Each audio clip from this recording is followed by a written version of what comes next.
घाटी से निकाले गए कश्मीरी पंडित समाज के लोग आज सुप्रीम कोर्ट के सामने गुहार लगाने गए।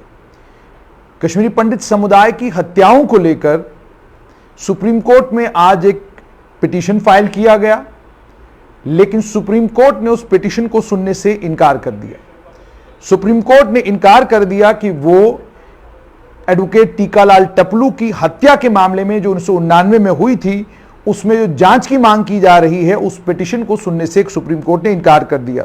सुप्रीम कोर्ट ने कहा कि पिटीशन में परिवार के लोगों की रिहैबिलिटेशन की मांग की गई थी और उनकी प्रॉपर्टीज की रिस्टोरेशन की मांग की गई थी और उसके अलावा यह मांग भी की गई थी कि इसमें पड़ताल होनी चाहिए और जो लोग कश्मीरी पंडितों के पलायन के लिए जिम्मेदार हैं उन लोगों के खिलाफ सख्त कानूनी कार्रवाई भी होनी चाहिए। रेड पिटीशन आशुतोष टपलू ने फाइल की थी।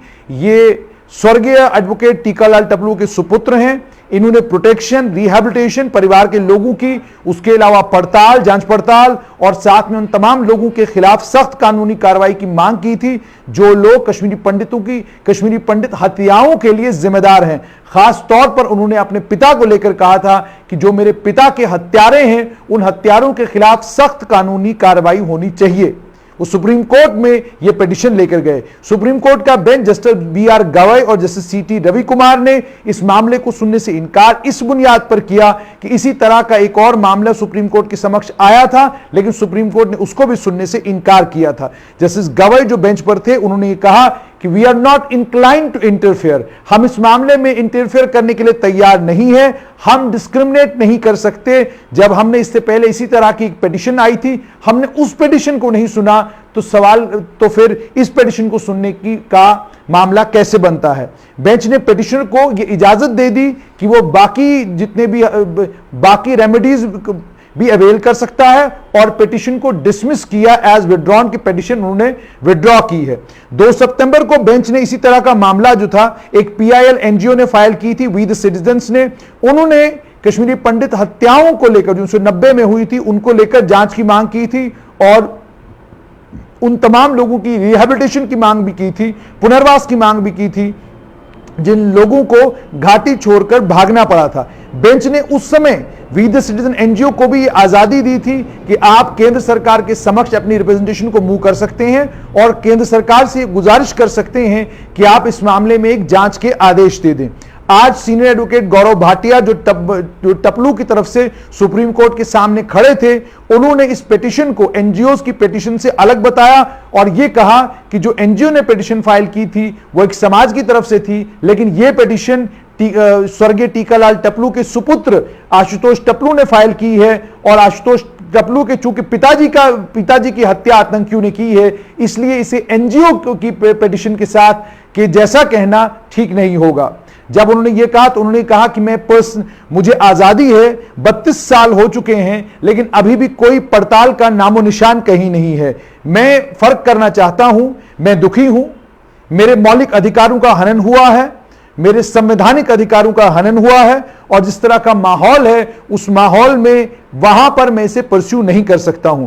मुझे कश्मीर घाटी छोड़ने के पर मजबूर कर दिया गया, मौत के बाद मुझे कश्मीर घाटी छोड़ने पर मजबूर कर दिया गया और मुझे डॉक्यूमेंट्स की एक कॉपी भी नहीं मिली। भाटिया ने यह सबमिट किया और उन्होंने उसके बाद एक ऑर्डर जो जिससे सिट कॉन्स्टिट्यूट की गई थी 1984 के सिख दंगों को लेकर लगभग 3 दहाइयों के बाद उस ऑर्डर का हवाला भी दिया, लेकिन बेंच ने कहा कि आप ये रिलीफ हाईकोर्ट से भी मांग सकते हैं, हमें विश्वास है हाईकोर्ट में, आप चाहते क्या हैं कि हम आपकी पिटीशन को डिसमिस करें या विड्रॉ करेंगे। जब उन्होंने यह कहा तो सीनियर एडवोकेट गौरव भाटिया ने कहा कि मैं पिटीशन को विड्रॉ करता हूं और मैं बाकी जितनी भी रेमेडीज हैं इसमें जो बाकी जो हल हैं इसमें उन हलों की तलाश में जाऊंगा, बाकी तरीकों से कोशिश करूंगा कि इस मामले को हाईलाइट किया जा सके। पिटीशन जो सुप्रीम कोर्ट के सामने थी इसमें यह कहा गया था कि it is shocking that the petitioner's family members are treated as migrants in their own country। ये बड़ा शॉकिंग है कि जो पिटिशनर हैं और उनका परिवार है उन्हें अपने ही देश में माइग्रेंट माना जाता है।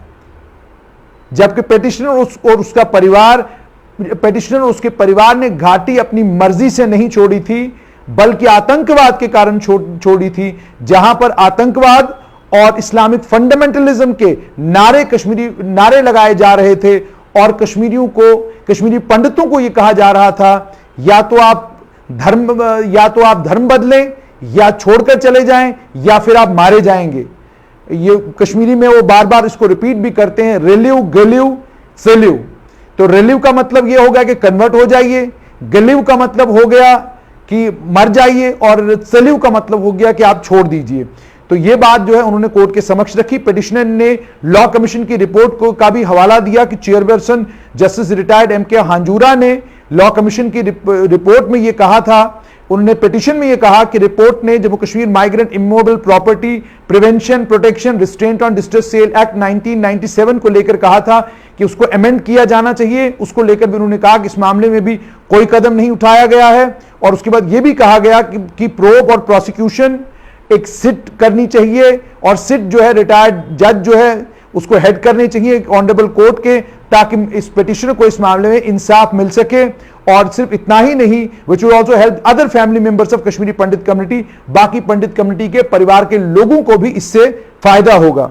सिर्फ इतना ही नहीं, इसके अलावा उन्होंने कहा, पिटिशनर ने यह भी कहा पिटिशन में कि सिट बहुत सारे मामलों में फाइल की गई है। उन्होंने 1984 के सिख दंगों की बात की, भोपाल गैस ट्रेजेडी की बात की कि उन मामलों में सिट बनाई गई है। और यह भी सबमिट किया कि पिटिशनर डर के कारण वो अपने एंसेस्ट्रल जो उनके आबाओ अजदाद के घर हैं वहां नहीं जा सकते, because they are even not aware as to what has happened to their ancestral home and property, क्योंकि वो आज भी नहीं जानते जो उनके आबाओ अजदाद का जो उनकी पारिवारिक प्रॉपर्टी, उस पारिवारिक प्रॉपर्टी के साथ क्या हुआ उनको उसके बारे में भी कुछ खबर नहीं। यानी सुप्रीम कोर्ट ने साफ कर दिया है कि सुप्रीम कोर्ट कश्मीरी पंडित हत्याओं के मामले में सुनवाई नहीं करेगा।